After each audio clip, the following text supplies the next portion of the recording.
Be me 27 women's rights advocate. Spend weekends at women in tech meetups. Believe I'm helping and making change. Feel proud when called inspiring.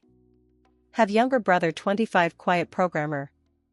Rarely goes out, avoids parties and crowds. Gets hairstyle tips from YouTube videos. Wears simple clothes, same meals weekly. Mom brags about me to everyone. Mentions him only to nag or compare. You should be like your sister. Dad always says man up to him. Thought he just wasn't trying enough. Being a guy must be easier. Less pressure, more freedom, I assumed. But lately he's been much quieter. Even around me barely talks at all. Family keeps pointing it out to him. Family dinner as usual, tense and awkward. Mom asks, when will you find a nice girl? Turns to me and says, why can't you help your brother? You are outgoing and social, he should be more like you. I try to joke it off, but he just stares at his plate. Later I ask if it bothers him. He says, when you are quiet you are either creepy or boring. If you try you are desperate. If you don't try you are a loser. There is no way to win. I realize I never thought about it from his side. Maybe it is not as easy for him as I believed. Maybe being a guy is not always an advantage. I start to wonder how often he feels this way. And how long it has been going on.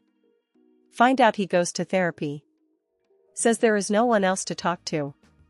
Therapist mentions silent epidemic of loneliness among young men. The phrase sticks in my head. I start noticing small things I missed before.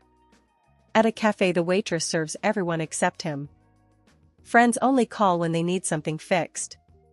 At parties he sits alone in a corner. Not in a single group photo. He never complains, just stays quiet. I begin to see how invisible he has become. It feels strange realizing I never saw it earlier. Makes me wonder how many others are like him. At work he shares an idea in a meeting. No one reacts. 10 minutes later a louder guy repeats it. Suddenly everyone calls it brilliant. I decide to get him more involved socially. Take him to a speed dating event.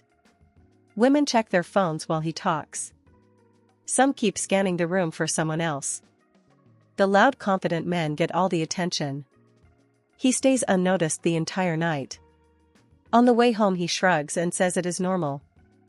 I realize his invisibility follows him everywhere. And I have no idea how to fix it. After another family gathering Mom says, the right man never struggles.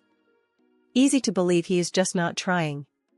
But I can see he is tired all the time. His friends are also quiet and reserved. No flirting, no big jokes, no charm. He tells me nobody wants to be the joke. Easier not to try than to be rejected again. I remember how many times I laughed at cringe messages online. Maybe those were real attempts. From someone like him. I start to feel guilty for not thinking about it before. Time passes and he pulls away more. Stops going out with friends completely.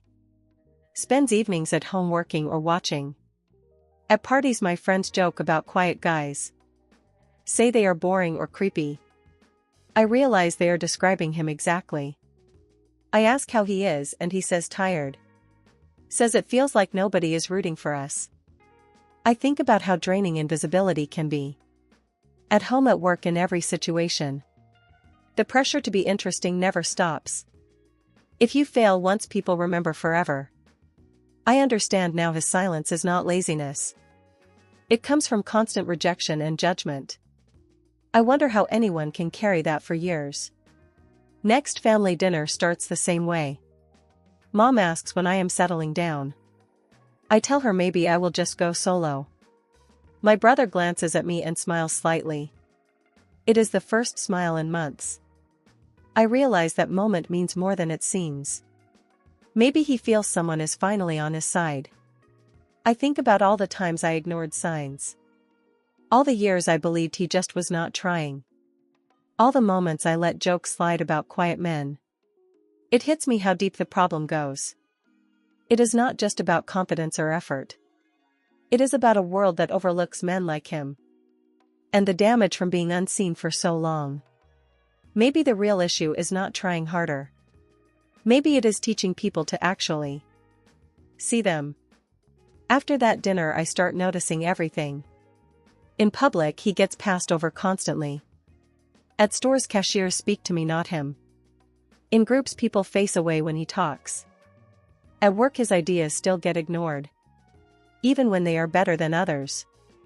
I see the same pattern everywhere we go. It is not about him being shy. It is about everyone else not paying attention. I think about how often we reward the loudest. And how many we never hear at all. Maybe the problem is not effort or ambition. Maybe the problem is our blind spots. We have all gotten used to not seeing them. And the cost of that is higher than we think. Now I know I would not last a week in his place.